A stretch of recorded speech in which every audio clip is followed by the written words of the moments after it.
Ladies and gentlemen, welcome to Sam Roberts Wrestling Podcast. Introducing your host from New York, here is Sam Roberts.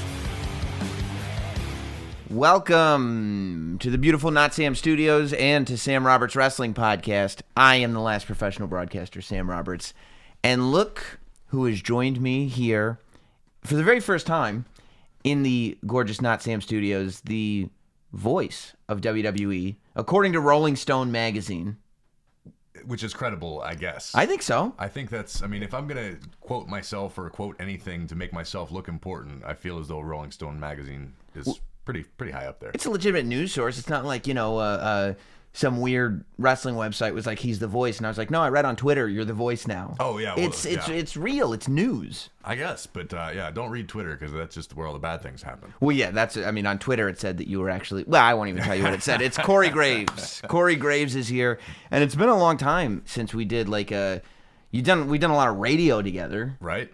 But it's been a while. I feel like the last time we did a wrestling interview podcast thing, it was like right as you were kind of starting to transition into main roster commentary. I remember, I think I was the first ever two-time guest on the Sam Roberts Wrestling Podcast, and I believe the second time was when Dusty passed. That's right.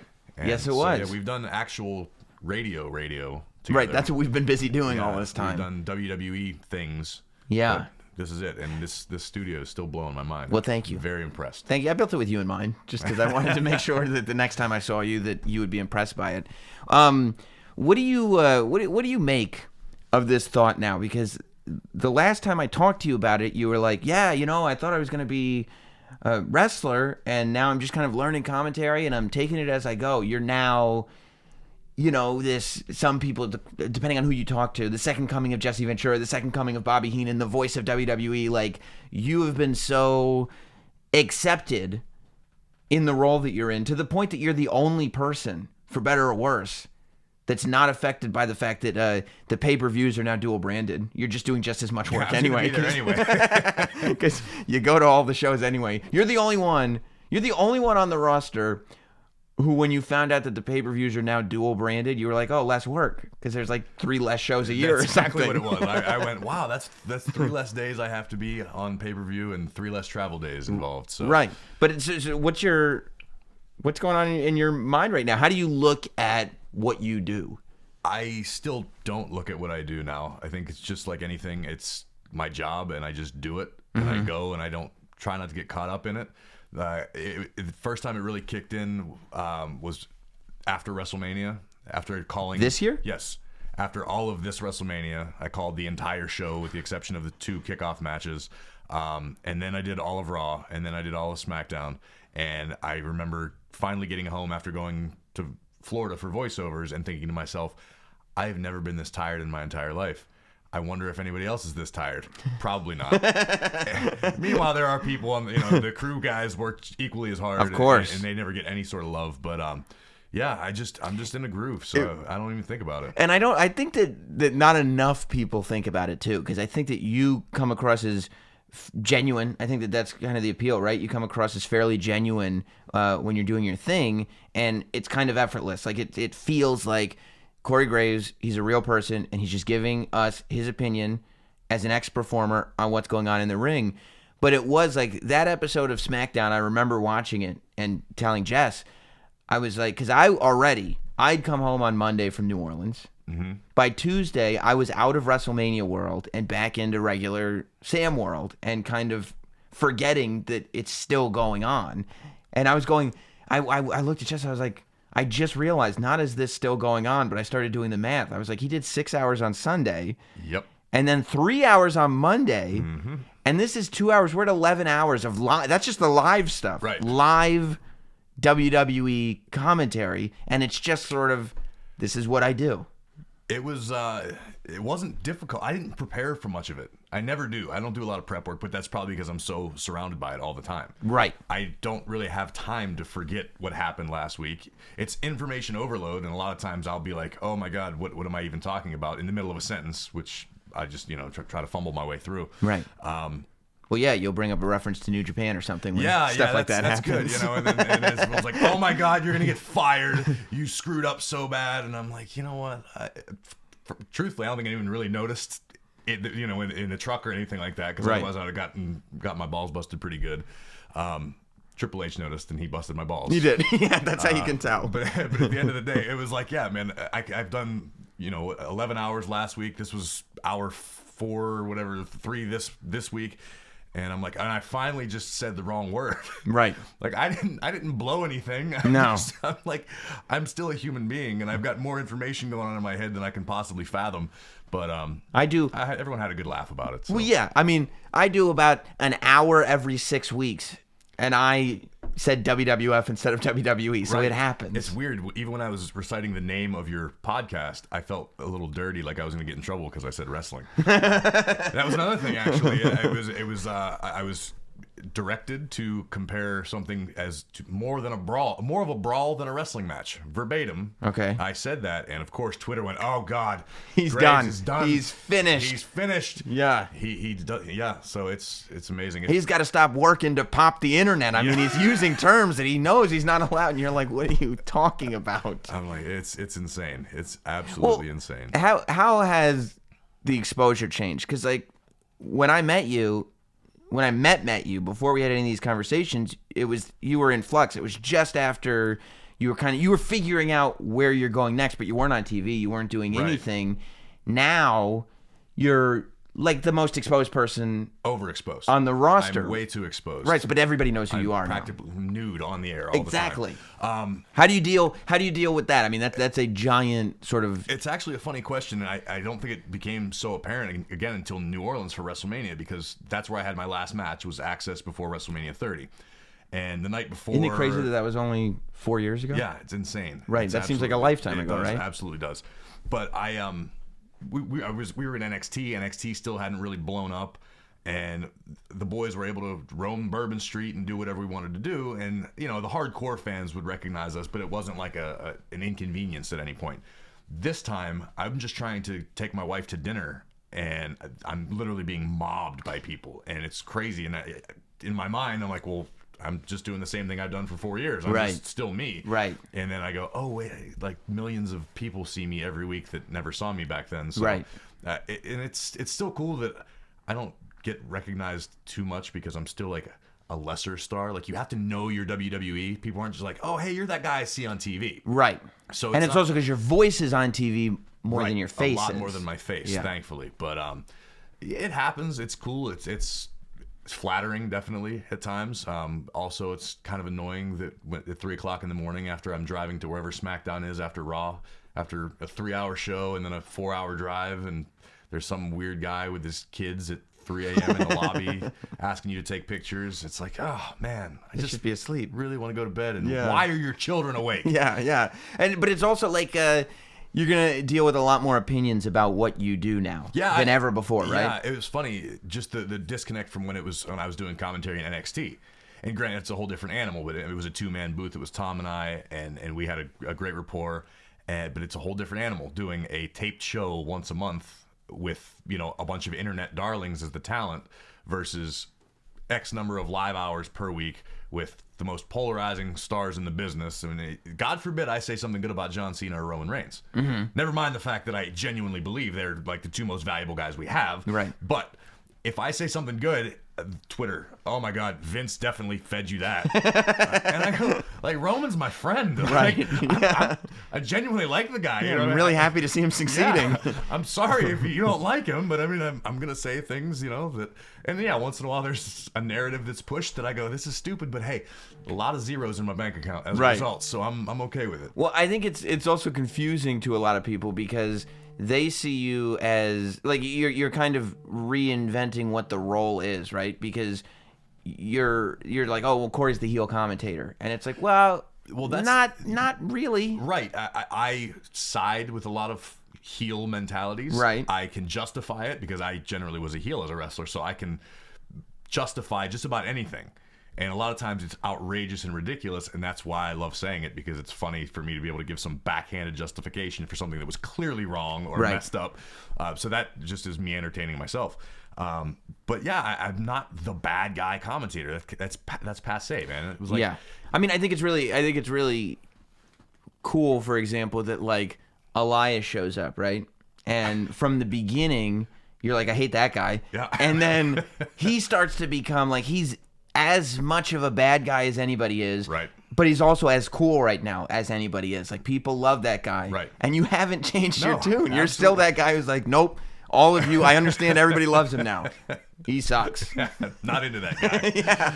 Yeah, it's just fun. I mean, a lot of the times it's, some of the people I talk the worst about are some of my best friends sometimes. Yeah. And that's just for me to entertain myself and them to have a laugh about it. And if they only knew. You know what I mean? Do you have a tell? Like, is there a way that somebody watching at home can figure out if you really don't like anybody? Because, I would imagine that there are people who are like, oh, yeah, Corey hates Byron.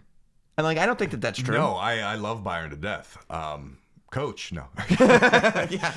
Well. Yeah. No, usually if I'm truly not into somebody, I just won't talk about them.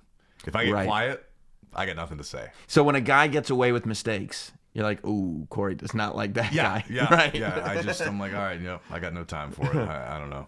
Yeah. But yeah, I'll and that's just more of, I've gotten to the point now where I'm kind of tired at points. Mm-hmm. I still am on such a roll, like nonstop, and I haven't had a week off or in any way, shape, or form in like 4 years now. I don't see how you could at this point. No, I can't, and I love it, and that's what keeps me going. But like, I've finally gotten to a point where I go, you know what? I got nothing this segment.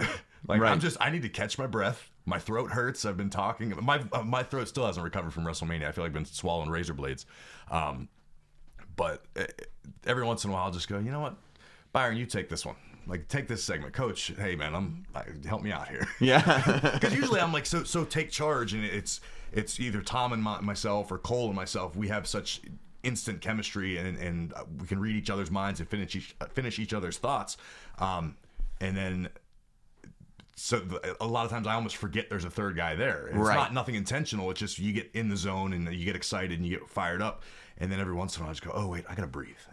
Yeah. Just you didn't pace yourself there. Yeah, like I'll get really burned out sometimes. But and it's great when you get burned out in the middle of a 3-hour live show. It's awesome. There's nothing better than that. Yeah, you just sit there. I mean, it's one of those things where I would imagine when you first start doing it, you go like, okay, like, because you don't really know until you do it, right? Right. And when you start doing it, do you have this moment where you go, okay, I'm getting the flow of this, and then immediately after, oh my God, this is for the next 3 hours. Yeah, well, WrestleMania was weird because I think it was after the Ronda Rousey match. I went, oh man, that was fun. We got to be on the home stretch, right? And I looked at my run sheet and I went, we're not even halfway there. Oh no, what am I gonna do? And then I just powered through. There's Red Bull, man. Red Bull. Yeah, that's the way I get to stay hyped up. And do you consider yourself like, were you? I would think that as a commentator, as a person who tells the story, that you had to feel lucky about this WrestleMania because the majority, if not all, the matches had a story. Like, there are plenty of WrestleManias. You go back through the WWE Network, you can find shows where you're like, this match has there's no purpose, reason for this match. As long as WrestleMania was this year, every single match had a reason for being. You're right, and that definitely made my job easier, especially considering I told all of the stories on both brands leading up to it. Yeah. Physically, I mean, I've literally recited the stories as to why we're here, so it was just like, it was a lot of recall. Right. And I got to get lost in the action and call. What Cole and I always talk about is pay-per-views are actually the easiest shows to call. Because you're just calling wrestling matches, right? And you're bringing up the stories and you're conveying the emotions, but the stories and the selling is all done. Right. This is what we were selling. This is the product. Here's the product. Now here's what you enjoy. Whereas Raw, you've got, okay, hey, we got to do this. We got to have this Make-A-Wish package, and then you come back and we're thrown to a backstage, and oh wait, that segment's dead. Oh, we're out of time, and it's chaotic. Right. And I love it. And let's push this agenda. Right. Whether it's WrestleMania's coming up, whether it's next week we have this going on, whether it's in the third hour that's happening, there is something. This past SmackDown was exhausting in that we were in the midst of the Superstar shakeup. Mm-hmm. We were selling Greatest Royal Rumble. Right. And then we're selling Backlash, which is like a week or two after that. And you can't now the Greatest Royal Rumble kind of came out of nowhere. Right. Like, it wasn't like we knew this was coming for a long time, and they just went, oh, hey, surprise, we're doing it here. Right. So Backlash kind of had no choice but to take a back seat, but also we don't want to make it less than. That's No. our first big co-branded pay-per-view, and it's going to be this relaunch. So you were selling all these different things amidst trying to tell stories and superstars coming over back and forth. That was probably one of the most exhausting shows I've done. And do you take responsibility? Because in my head, it's not just you have to, okay, they're giving you all this stuff to sell and you have to read it. It's like you, I would think, are the one responsible for making this make sense to me. As I watch at home, I'm trusting Corey Graves as he explains to me Superstar Shakeup, Greatest Royal Rumble, Backlash. You have to make that all make sense to me and line it up in my head. Right, and that's more of the weight that falls on Tom and Cole as the straight guy, the Right. play-by-play guy. That's their primary responsibility is the traffic, but that doesn't lessen my responsibility in that I still have to sell it. And to your point, yeah, you can tell. Michael Cole can tell you when it is or why, what all the details about Right. it. But it's up to me and Coach or me and Byron to make you want to see it. Yeah, why? Okay, I know when it is, but why? Why do I want to? I got a lot of stuff going on. It's a look. Think of like a movie trailer. You know what I mean? Right. You know when the movie starts, but it's when you see all the tweets and the Rolling Stone says this and this. So and Michael Cole is the in a world guy, and then you and Coach are like action. Siskel and Ebert. Yeah. we're trying to make or break things. Right. That makes sense to me. Do you? But your preference is just getting to sit there and tell the stories of these matches. Yeah, that's why I enjoy Raw over SmackDown, just because I have the time to tell these stories. Right, you got the extra hour. SmackDown is such a fast-paced show, at least on our end. Sure. It's, as soon as you get into a story, it's like, bam, segment's done, got to go to this next thing. Raw, generally, the segments are a little bit longer. Sometimes you'll have a 2 or 3 segment match where you can really get in, and that's where I feel like that's what I do best, is I can kind of flesh out a character, or I can add something or add a layer to the story that maybe wasn't already told. Right. Because I have the time to do that. Right. So that's why I enjoy Raw over SmackDown. But that's literally the only reason. I mean, the talent's awesome on both, and I have fun. Yeah, especially doing both. now. Yeah. I think Oh my the Superstar God. Shakeup was incredible. Yeah. But that's my only thing, because that's So what I enjoy. if they came to you and said, like, all right, we understand like your workload has been crazy, and maybe part of it is we just want to throw you into the deep end to really get you accustomed to this, so now you're ready for anything. We're just going to have you on one show. You would choose Raw. If I were put in that situation. Yeah, but I'm honestly, like, I have no desire to stop doing both. You're happy doing everything. I love doing everything. Yeah. It's fun. I did read on the internet, though, that I was going to be replaced soon. I saw that too. Yeah, so that was news to me. Yeah, no, a woman's replacing you, is that right? Yep. Beth Phoenix, maybe? Possibly Beth Phoenix, yeah. Maybe, I don't know. Aja Kong could be. Could be. I've heard Bull Nakano has been practicing up her she's golfing. her English. She's just She's golfing? a pro Okay. golfer, I think. Okay, so she's actually probably all booked up. Yeah. She'll But be. I'm definitely being replaced because the internet said it, and it must be true. Now, did you ever, when you first start commentary on the main roster, were you ever one of those guys that got paranoid when you read rumors and were like, oh, because, there is stuff that you wouldn't know was going on, right? So do you ever read something on the internet and go like, oh, let me go talk to my boss about this? Because even in the beginning. I'm sure there were times, Sure. more so when I was a talent, when I was a wrestler. Right. I would get freaked That's out by interesting. that. Especially, there used to be this weird disconnect between developmental and the main roster. This is before NXT. This is before NXT. This is FCW days. Right. And we were kind of an island unto ourselves. And you've got myself, Rollins, Ambrose, Reigns, Bray Wyatt. I mean, a who's who of who's up there now. Yeah. And nobody told us anything. No one knew if anybody was ever going to get called up. And I've used the comparison in the past. It was like Toy Story. The claw with the aliens. Yeah. Everyone's kind of in this thing going, Yeah. oh, it's always better up there, but no one knows when the master or the creator or whatever is coming to get. And then all of a sudden the claw would come and go, oh, there goes Cesaro. And then you just never saw him again Right. until he was on TV. And in your head, it's like, well, Rollins is the champion, so he's the next guy. Right. Except Cesaro's the next guy. Except this guy's the next guy. Whatever. And then you going, I don't even understand the You logic. have no idea. There Right. seemed to be no rhyme or reason. And then NXT started and Triple H took over, and there became a lot more synergy. And now, I mean, I go down to the Performance Center. I don't even know half the people there, and I'll probably meet them when they're on Raw. And I'm like, oh, I didn't. Okay, nice to meet you. You did what? Oh, all right. Hey, yeah, he's the Intercontinental Champion now, guys. It's gotten so tight and so fast. And it just seems to be a little bit more rhyme and reason than there was back in the day, but it used to be very, very weird. Well, and I mean, you know, the performers are also, they're probably not, I'm sure they're eager to get to the main roster because there's a lot of differences, but it's not the same as going from a warehouse in Florida to Monday Night Raw when, you know, every 3 months or so you are in an arena for a pay-per-view. When we used to have to do Street Team, if you ever ask like Seth Rollins or any of the FCW guys about Street Team. I mean, I know Street Team from radio. It is what it was. Yes.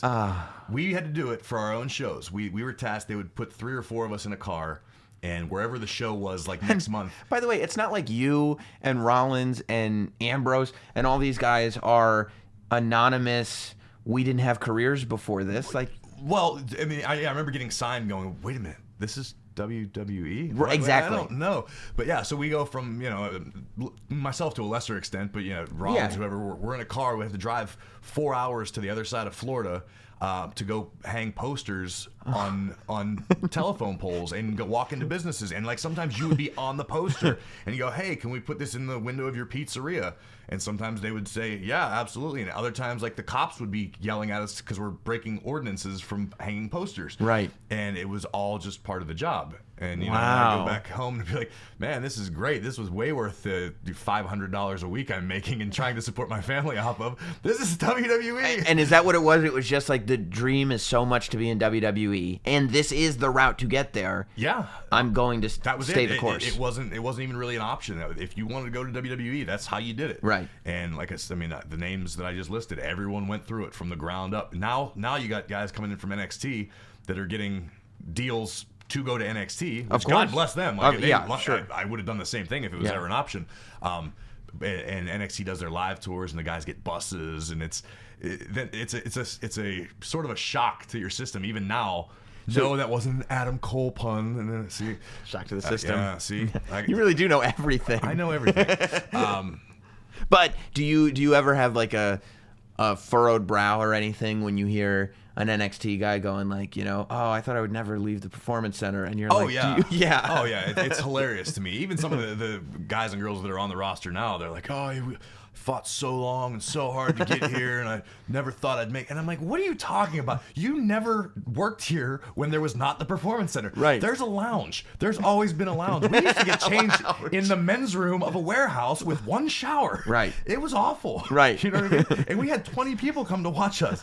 I love that. That's like, it's always those little things, those little frustration points. You're like, you have a lounge. Yeah. Do you understand? There's a lounge. There's a functional refrigerator at your disposal at all times, and multiple showers. Right. Okay. There's no padlock on the Gatorade thing. Yeah. You're allowed as many as you want. That's right. We used to have to wait around for Steve Kern's wife to like open things up after the show, and then we have to pay her anyway. Right. I just sorry, boy. 30-minute match. She's like, sorry, boys. No Gatorade tonight. $3. Yeah. Like, oh, I'm sorry. We didn't get the gate. No Gatorade tonight. The house was kind of light. We'll catch you next time. But yeah, no, it's funny, and again, it's nobody's fault. It's just the culture has changed. Even I've been with the company now, and it's changed for the better. It's just 100%. As a person who had to deal with that, you should be able to have a little chip on your shoulder. Yeah, and it's just something you just kind of just shake your head now. I feel like an elder statesman and going like, can you believe this guy? I remember back in NXT. Back in NXT. Yeah. What are you talking? Like, I'm sure there's people that have been around since OVW days are going like, wait, are you kidding me? FCW, God, that was the place to be. You guys had it lucky, right? You know, yeah. Tell Cena or Shelton Benjamin or one of those guys. Orton is sitting there going like, oh, really? FCW was tough, huh? Yeah. I'll bet it was. Yeah. So what was it? What was it like bringing Coach on to the Raw commentary team? Because it was such like you and Booker and Cole had this thing, and you had your role of being there whenever Booker made a mistake to point out that Booker made a mistake. And I was kind of, thinking about that as I saw that it when it transitioned to to Coach, you didn't change in the sense that like I'm still going to be here to bust balls, but I'm going like, is Coach used to that? Does he know Graves? It's funny you bring that up because by design his first few weeks, because I don't know Coach well on a social level. I mean, I'm cool with him. We've hung out like a handful of times, socially, but you work together. Yeah, but I don't see him on Monday. I don't know him. You know what I mean? Which is different. Whereas Booker, by the time we were doing Raw together, I'd worked with him at the studio every week for a year and a half and spent all day with him. So people forget about those Raw pre-shows that were in Stanford. We had a chemistry. We'd go to the hotel bar afterwards and just talk business and have fun. So I had a rapport with him already. So Coach was kind of the square peg in the round hole, and so the first few weeks I was like, I'm not going to come at him too hard just because I want him to get back into it. You know what I mean? It's not like something you just pick up overnight and go, oh yeah, I'm back doing Raw commentary. Yeah. So I kind of gave him a little bit of slack. And then after about 3 or 4 weeks, I was like, I'm getting a little more comfortable. I'm gonna like just a light jab here and there. And he reacted fine to it. Yeah. And then I was like, okay, all bets are off. So now I'm just like, I just sit there and wait for him. It really does seem like you're just sitting there in the cut. Just wait. Say one thing. I'm like a tiger in the weeds, just waiting for the baby deer to walk. I mean, there was the tweet that went out that was like, he said, carry, verb, what I do to Corey Graves and Michael Cole, and you just go, that's an adjective. It's just like, there it is. Yeah. There it was. Has there been anything that he's been like, Graves, you got me a little slack guy? Or he's cool? No, he's cool about it. That's what I thought. It's just part of the game, you know what I mean? We 3 hours is a long time to talk about anything, and you got to keep yourself occupied and entertained. My favorite thing, though, is you can tell when he's been tweeting on the air because he'll literally repeat something or just say something that means nothing. Yeah. And then you'll look, because we all like scroll through Twitter during the show. Sure. And Coach just sent out like a coach him up tweet, and then he'll say like, oh yeah, this is going to be a great match. And you go, thanks, Coach. We just spent the last 5 minutes saying that. Yeah. We know that. So I do love you, but you don't even like let it kind of go under the radar. You're like, Coach, you need to get off Twitter. No, it's cool. It's I think the longer we work together, the better it's going to be. You know yeah, what I mean? Yeah, exactly. But that's. I mean, that's one of my. I love when it becomes exasperated. Michael Cole and Corey Graves. When you're like, Rhino, because it's just like, poor Coach, like he just made a mistake, and and you guys were there to point it out. Which, like, I do that on the radio. I think people do it with their buddies at home. Like, well, that's our when whole somebody vibe. Messes up, right? You're like, you messed up. You're busting balls. That's right. what buddies do, right? Right. In any walk of life, if you're sitting at a bar watching a football game with your friend, and something happens, whether he says something stupid, something happens on the game, you make fun of it. You laugh. That's what we do as a society, as people. Like, that's just how you function. Right. That's no different when I'm calling Raw. If Byron says something ridiculous, which Byron sets himself up so well, like he's the perfect straight guy for that. You know what I mean? He says stuff. Sometimes I wonder if he even realizes it, but he as a person is this kind-hearted, nerdy, wonderful guy. Right. So he'll say something dumb about sunshine and rainbows, and I go, "Oh my God, that was just a lob, man. You just floated one at me."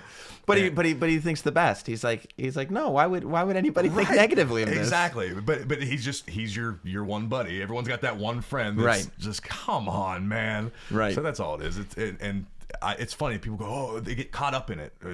You're taken away from the match." Trust me, guys. This match is going to be fine with or without us. We're just there, just getting through the. And it's like to me anyway. And it might sound like I'm blowing smoke because you're sitting right next to me, but this is how I really feel. Like when I'm watching, I like the idea of all of you guys, especially Michael Cole, who's just there. You go through the WWE Network and you find stuff in the 90s, and he's on there. He's been on that show for so long. The fact that it audibly sounds like you guys are having fun together on that show, I think it's like it just adds to the experience. I'm having fun watching. These guys at the commentary table are having fun being a part of this thing. And that's the goal. And I remember when I first started to learn commentary, that was Michael Cole's his advice was, we want this to sound, you're not Howard Cosell. This isn't a broadcast. You don't need to know all the stats. You are buddies watching a game and having fun. That was his goal. That was maybe his vision of what he thought ultimately he would want.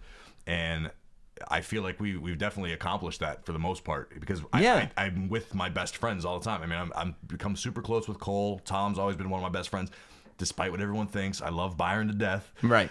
So that's literally Booker. Booker, there's heat. Oh yeah, Booker. I'm afraid to go to Starbucks still. Although Booker did tell me, because Booker was a part of WrestleMania Radio Row, right? And he insisted all weekend that he was now a dirt sheet writer. He just kept yelling from his table while he was doing his radio show. I feel dirty. Oh my God, Book, he's incredible. I think he's going to be around to do. I think he's filling in for Coach a couple weeks coming up, so that's going to be fun. That Just will. right back in the saddle because Coach has some other obligations because he's got like 80 jobs too, so he's got something else he's doing that week, and I think Book's going to be back, so I'm looking forward to that. Were you surprised? I mean, we've told the story and we've covered it on our show a ton, but were you surprised not just at how seriously a lot of people took the Corey Graves Booker T thing, which was, I mean, so obviously silliness, but how seriously people took the aftermath to the point that it was a whole like, hey, we're journalists and you're not in character when you do this and you were in character when you do that, and like, right. Well, it's funny. Like, I was shocked that it was a thing to begin with at all. The fact that, and we're talking about, of course, when Booker went on his radio show and said that Corey is the reason that he lost his job and that he wouldn't do anything at work, but if he sees me outside, how about that? If he sees Corey Graves, the quote was at Starbucks. It would be a problem. Don't let me catch that dude coming out of Starbucks. I'm not gonna do it in the airport. I'm not gonna do it at work. But don't let me catch him coming out of Starbucks. So, obviously it turns out that Booker's joking around. And it's also, on a couple levels, like first people thought it was like, it's a work and it's an angle. And it's like, we were going to build to something. And it's like, no, just two guys goofing around. But to me, what the real surprise was once it was shown to be what it was, a lot of people started kind of feeling a certain way about it. Everyone got butthurt. They got really upset. Yeah, everyone was really sad about it, and I don't know if it was because they got outsmarted because everyone thinks that they know every aspect of the wrestling business. That was never our goal. Right. There was never a goal at all. It was two guys messing with each other. Just Nakamura and I did it the other day on Twitter. I tweeted him something, and he tweeted me back and forth. Sure enough, man. I saw it. Heated tweet exchange. I'm like, Twitter exchange. Did you even read it? Like, it was literally, I'm joking about something that happened. Right. And people, man, they just want to blow everything out of proportion. And there was never a goal. There was never a payoff. There was never a reason. Right. If you and I are sitting out in your front yard and someone walks by and hears us telling jokes to each other and they decide to run with it and say that we were in a heated dispute. Right. Okay, like Fine. what am I going to do? That's not because we're not trying to set something on fire here. We're not. And by the way, if anybody were to do that, I'd be like, "You're damn right. Yeah, I hate that Corey Graves. And absolutely. I don't know. Honestly, I don't know why he was at my house. I mean, that exchange shouldn't have happened at my house. I never would have invited him over. He just showed up. I don't know. Yeah, I don't know, man. Like I said, but the aftermath was weird. There were some people who were really mad. And... Do you feel like you've recovered, or is that sort of quote unquote wrestling journalist section of people? Are they still kind of being like Corey Graves is the enemy? I don't or know, you don't man. know. I don't really. I honestly don't pay that much attention to it. I mean, I'm not gonna lie. I'll read some stuff from time to time. Sure. I love the business, and I honestly learned a lot of stuff from those sites that I wouldn't have known about WWE. Even though I work there. Right. You're like, oh, this is all fake, and then it happens. Weird stuff like injuries or whatever. Right. Like, oh my God, like this dude's hurt. I just saw him yesterday. I don't know. But but it's not anything I put any stock into. You know what I mean? Yeah. But, if they like me, awesome. Mm-hmm. If they don't, my paycheck still clears. And if it is what it is. Do I want to be beloved? Absolutely. Everybody does. Everyone does. It's human nature. But if I offend somebody because I was entertaining myself, well worth it. Right. And at the end day of the week. At the end of the day, you're still figuring out how to live your dream. Yeah. Right? In a world where it was put in front of you that you're not going to be able to live your dream, you're figuring out how to actually live it, maybe even bigger than you would have. Absolutely, man. I look at a lot of the guys that I came up with that aren't here anymore, and they who knows? They made it, so to speak, and then it just didn't work out. Right. I could absolutely have been in that same boat. There's no reason I could have got called up and 6 months later they got bored with me or I pissed somebody off and no longer there. Yeah. I like that the audio is going to include the strange child coughing in the background because my son has a complete inability to be quiet. I like that the audio is going to include your son coughing, and you care far more about the podcast than figuring out if your son has any sort of health issues. Shut up, Cash. Yeah, he's fine. Sit down, kid. You'll learn something. That's right. I got him listening to podcasts now. I'm like, he's gonna learn about the business one way or another. Are your kids wrestling fans? Well, it's funny you should ask. They went to their first Raw recently, and they'd never been in person. Mm-hmm. And I mean, I will say I was disappointed because, I have all my wrestling stuff down here, Right. the action figures, everything. And your boy was looking through all the stuff, and he goes, "Oh, who are those guys again?" And Graves said, almost ashamed, "Those are the Road Warriors. I should have." And it's not your son's fault. You should have. It's totally Taught on him. me. That's you. I will absolutely take it. I purchased the Road Warrior figures for him. So he knew. So he knew that, Right. like, listen, you don't have to know a lot about wrestling. Right. But you need to know these guys. Right. Very, very important figures. And So they go to Raw, your kids. yeah, and my son is obviously the oldest. He's about to be 10, and he had a good time. He's not enamored with the business in any way, shape, or form, which is cool. Mm-hmm. I'd much rather him, do something productive with his life.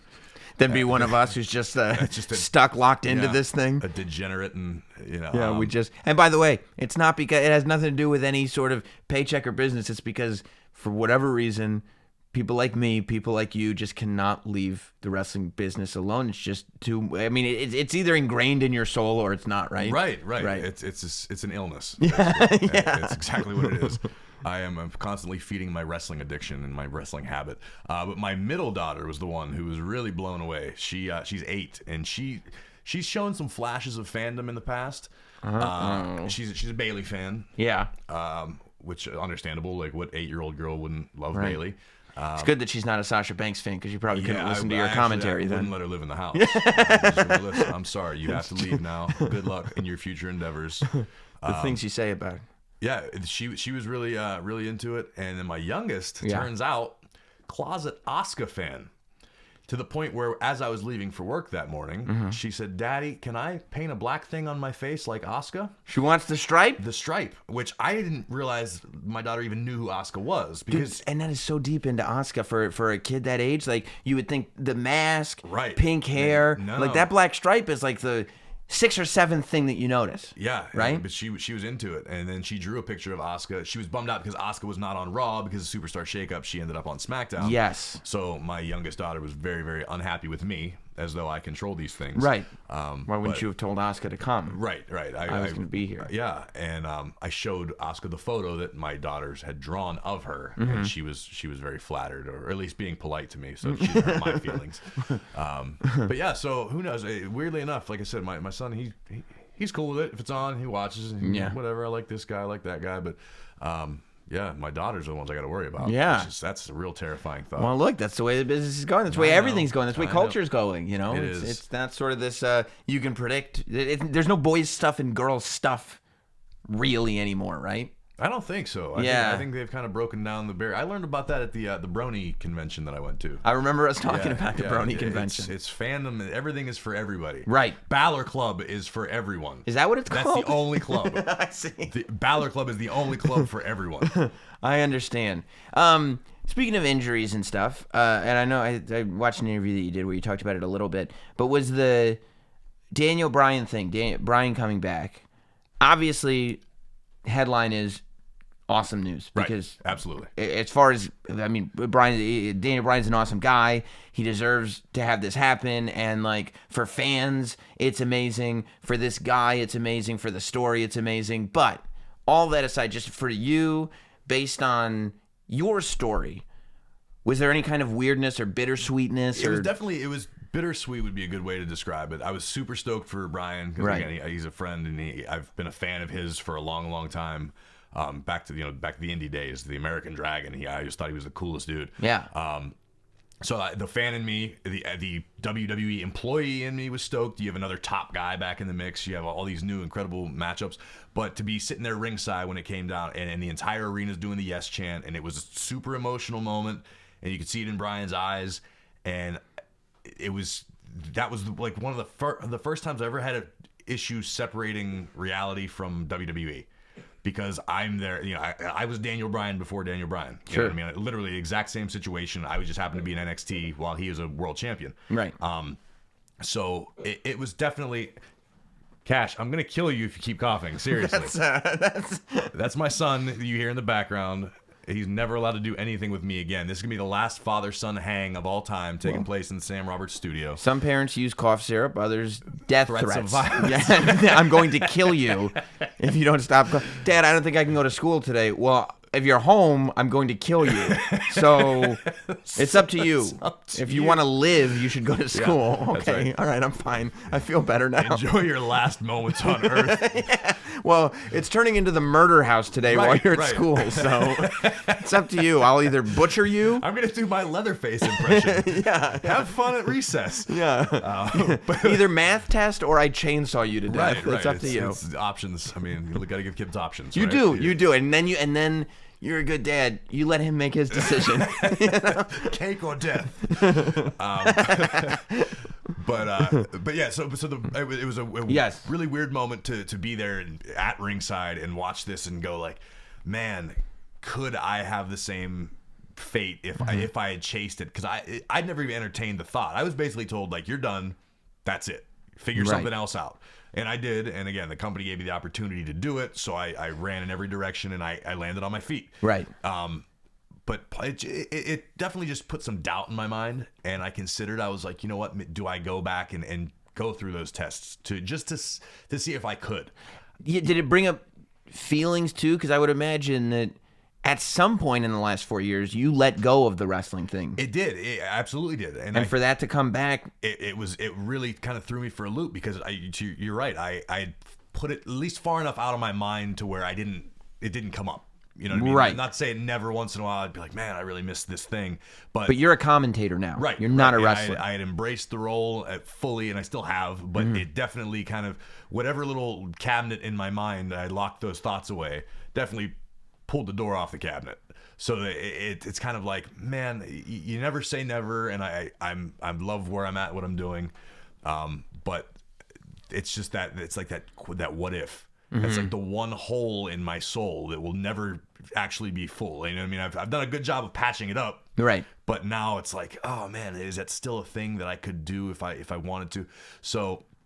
And I don't want this to get misconstrued because you know how the internet is. It's not like I'm not pursuing a comeback, but I'm definitely looking into things just to see if I could. I mean, really, we're just talking like about would be remiss not to. Yeah, we're really just talking about emotions, right? We're not talking about professional decisions and this is where I want to go. You're just like, it makes me feel weird that maybe I could have done something. It raises a lot of questions, especially it would be different if it had happened relatively soon after, but I'm so far down this other path in my life. Right. I've looked past, you know what I mean? I've totally embraced a whole another aspect of the business. Well, and you found this thing that you're really good at. Right, that you probably didn't know you were good at. Exactly. And I probably never would have found out if it weren't for getting, so it was, you know, I hate to use the term blessing in disguise, but maybe it was. I think I have a lot more to add to the business behind the commentary desk than in the ring. To me, does that mean that somewhere in my mind, I wouldn't love to have like a Michael Cole WrestleMania match? I see. You know what I'm saying? Yeah. Like, I don't want. Does that mean you'd borrow the orange singlet? I would absolutely borrow the orange singlet. Okay. Funny story. When Michael Cole was training for his WrestleMania match, I was an extra at television. He practiced the ankle lock on me. Really? Yeah. I told him that story. I love that you remember that it's called the ankle. Oh, he brings it up on like a weekly basis. He's undefeated at WrestleMania. He lets you know? Oh, yeah. He lets everyone know. He's very, very proud of that. And you know, this might sound big-headed of me, but I'm really pretty sure I could have a better wrestling match than Michael Cole. Okay, well, tell me this. I was actually a wrestler. Tell me this. They go good news, bad news, Graves. I don't know if you've been noticing, but over the last year and a half, we've been building a little tension between you and Michael Cole. You are getting your WrestleMania match. With Michael Cole? With Michael Cole. And by the way, Cole's going over. Sign me up. Yeah. I'm counting the lights. Let's do it in the biggest way possible. No pride there. I'll go out there and bump and feed like a maniac for him. He'll look like Ricky Morton out there. I get it. I mean, yeah, it is. Speaking of WrestleMania, and this, I was thinking about this when you were talking about Roman Reigns. As a commentator, you're a person and you're a guy telling a story, right? From a human perspective, you're watching your buddy, right, Roman Joe, be in the main event of WrestleMania again, which is never going to get old to watch your friend do that. That's a cool thing. You're also trying to tell a story where you're portraying Roman Reigns as this like one of, if not the most important people in the company right now. When it's a match like that you're hearing the audience, right? And the audience is not cooperating with the match. The audience is chanting, they're distracted, the beach balls have come out.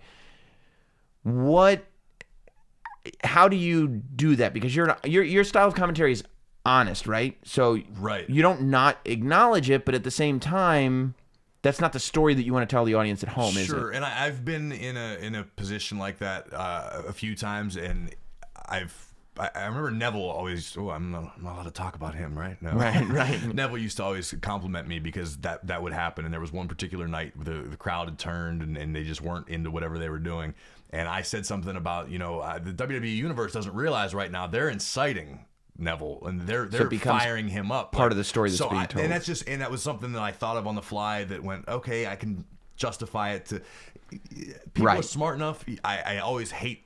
You never want to insult someone's intelligence, right? And I know the boss has a big problem with that, where he says we never want to insult their intelligence.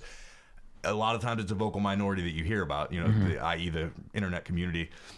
But when you've got an entire stadium full of people going one way, it's weird. But at the end of the day, you have to remember there might be 60,000 people in the building doing this one thing, but there are 2 million people watching on WWE Network right now. So who are you trying to sell, And it's not even right now, right? Like the commentary track is going to be what lives with that match in history. So history may look at that match very differently. Sure. And if you guys are lost, I honestly think that history will look at that Roman Brock match differently because of the ending and the fact that the audience was, say what you want about that match. All the chants stopped because they were shocked. Yep. The chants were based on the fact that everybody thought they knew the match was going one way, and it went a different way, which really should be a lesson. Yeah, exactly. I mean, just give it a minute, and then, take a big crap all over it if you want, but give it a second. Yep. But, I mean, if you make it about the fact that the crowd is getting antsy, then you take away from this moment that is going to live in history, right? Yeah, and also I get a lot of stuff with the Raw and SmackDown after WrestleMania. Mm-hmm. You have the riotous crowd and everyone's crazy, and it's not your typical WWE crowd, is it? Yeah, sometimes they cheer who they boo, and they'll boo who they normally cheer because historically that's what happens. Of course. And again, we're not trying to insult those quote unquote in the know, right? But for as much as you watch WWE and you think you know everything about every aspect of the business. Mm-hmm. If you're that smart about the business, you realize that there are 3 million people watching at home that don't understand why Roman Reigns is being booed tonight. Or maybe not the best example. He's a more regular, but in the past, the Miz is getting this the hero's welcome because it's the smartest fans in that building and they appreciate talent and people that are doing things well or cool at the time. But if I only watch Raw once a month, or I just saw WrestleMania, let me watch Raw. Oh, Miz is a good guy. Right. They go, or why is this? And that's all it is. It's a disclaimer for the majority of people that we entertain. Right. The majority. That's it. I mean, all the time. And again, I must have gotten 500 tweets between those 2 nights. Graves, cut it out. Get off it. I didn't write it. It wasn't my idea. I understand it completely. Yeah. And guess what? When you start signing my paychecks, I will say whatever you want me to say. Is that a value? How valuable is it? Because I'm sure it's valuable, but the fact that commentary is the storytelling, which means Vince McMahon and Triple H and everybody that's in charge in WWE is aware and is explaining what the purpose of this is. I feel like the commentators have this kind of amazing perspective of what the company philosophy is in terms of presentation, which I think can be very valuable inside and outside of WWE. Well, it is. I guess we kind of are tasked with bridging the gap between the, let's say, the creative team and what the story they're trying to convey, what the talent on their end is looking to convey, and try to spit it out in a way that's feasible for the audience to digest. Right. So we literally wear many hats, and I mean sometimes you got the boss in your ear saying this thing, and you might go, I don't know what that means, but hey, there it is. I'll parrot it. I'll say it out, because that he's obviously saying that for a reason. That's something he wants conveyed. Yeah. How often does that? It depends. Yeah. It depends on the week. There are weeks where I will not hear his voice, and there are weeks where I can't even hear my own voice because it's just going, oh my god. But it's kind of like we're where everything meets because we're the last gate before the world. But do you feel like you've learned a lot about why decisions are made and what I've learned an entirely new side of the business. I spent 15 years on the indies and FCW and NXT as a wrestler, and you learn certain things, you get a better idea as to why things are. But now walking that line, there's a lot of things that I would have been just as quick to say, this is so stupid. Why on earth would you do that? Nobody knows about that. And then you go, oh, wait a minute. I kind of get it now. Right. And you take into consideration, this isn't your mom and pop indie fed anymore. This is a global corporation. Right. We are a publicly traded company. There are responsibilities that you and I will never understand. Mm-hmm. I could work there for 20 years and still have no idea why this thing happened, but because of some business deal in some country that part of their contract was, we're going to do this thing, it happens. And you go, that was dumb. But then you go, wait, we like having money to put on good business. So, right. And the same way, because you've been in a ring, I can sit there and go like that move that just happened doesn't make any sense. And you can go, whoa, Sam, like you actually don't really know what you're talking about. It does make sense. And here's why. You haven't run a multi-million-dollar company. So it's like when they go like, yeah, I know you don't get this, but you're going to have to trust me. Exactly. And you're like, you know what? I guess I should. It's a great analogy. Yeah, I'm like, man, I think this is dumb. It's not going to work. But I've been in the meetings and heard the boss say some things and go that I went, there's no way. There's no way. Mm-hmm. And sure enough, I'm out there. And it happens, and the crowd erupts, and I go, damn it. Yeah. I guess I'm just going to have to keep. I'm just going to sit here and remember why I'm not a billionaire. I'm going to continue keeping my big fat mouth shut. Well, because that's why Corey Graves' opinions are kept to himself. That's right. That's exactly right. But, well, Corey Graves' opinions are not kept to himself. You can hear them every Monday night on Raw, every Tuesday night on SmackDown. At the time of this airing, the Greatest Royal Rumble will be in the past. However, you will be at Backlash, and you will know that it's Corey Graves' voice because it will be the voice that is there for every single match. I will be there for every single match. I may not have a voice by that point. I also may be in a Saudi Arabian prison.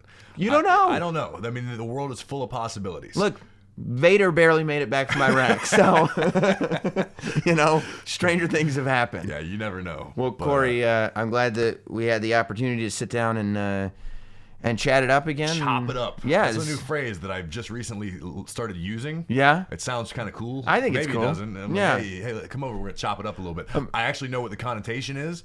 It's not really a socially acceptable thing. It is not. No, but... Okay. But most people don't know the connotation, so it's okay. No, they just go, I heard it in like a hip-hop song, and they go, oh, yeah, so I'm just going to say it. Right. Yeah, I mean, look, people don't know what Ric Flair drip is. I have no idea what that means. Yeah, so don't even worry about it. Don't worry about any clue. of it. Nobody knows why one wants to party with Cardi or anything like it. I'm still trying to figure out... Bartier, what's Bartier? I thought it was Cartier. I don't really know a whole lot about Cardi B, except she flossed out, about to change the game. That's right. Right? And something about some part of her anatomy makes all the boys... Okay, so this is even worse. Like, your only knowledge of Cardi B is from Bruno Mars. That's it. That's way worse. That's all. Yeah, not even from Cardi B herself, just from what she does in the Bruno Mars. I mean, it's a great song. I saw a video on Twitter. Yeah. she's a nice girl. She seems like is. a real she is, saint. and she's expecting. Well, congratulations. Yeah. Did you see her at Coachella? No. She was she was dancing with a part of her anatomy while I think something like 4 months pregnant. It was pretty amazing. Hey, listen. It was pretty. Sometimes you got to go for it. Pretty amazing. Well, we'll do another show about Cardi B. Let's do it. But I appreciate you being here, man. Thank you for having me. Yeah. And we're close now. I drove in. We can do this again. We'll do it. We'll do it every week. Yeah. Twice on Sunday. We'll change the name of the podcast from Sam Roberts Wrestling Podcast to Chopping It Up with Corey Graves. I don't hate it. All right, man. Thanks a lot. Yes, sir.